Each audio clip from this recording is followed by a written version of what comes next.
After being cleaned by Salford stonemasons Burnaby, the Salford Totem pole is now back at the Lowry Outlet Mill, ready for restoration.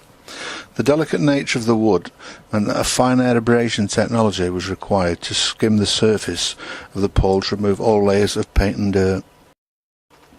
Here you can see the abrasion process taking the print off newspaper without damaging the paper.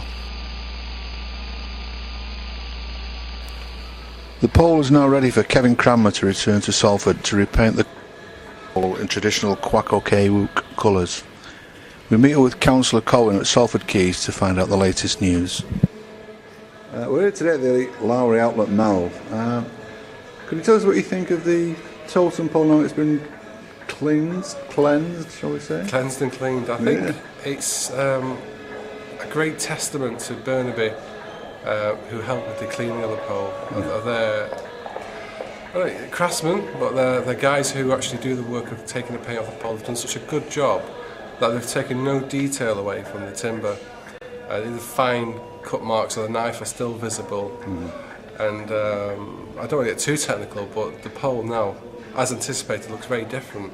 But it also is enhanced the look of the pole, and the way the light reflects off it now is quite different to how it looked before. We can see a lot more detail.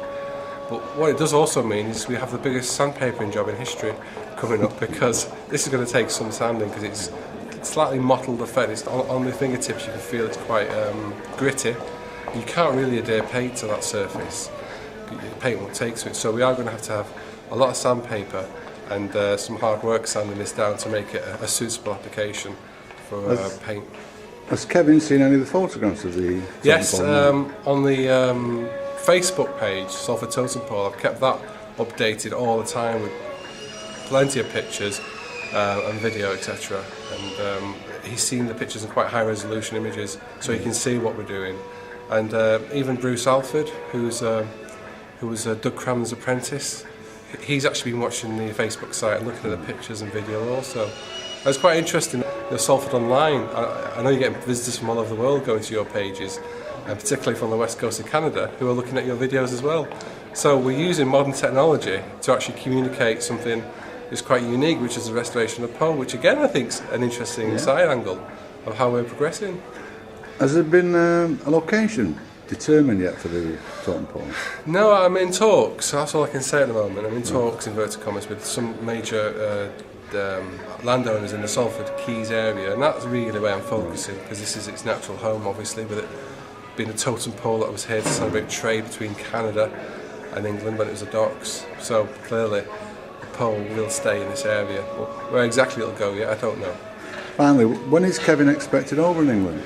Sometime in May. I was hoping for early May, but with us having a general election on the 6th of May, it's going to be quite tight doing that for plenty of organisational issues. So I'm probably looking more towards sliding it down towards the endish of May, mid-May, maybe.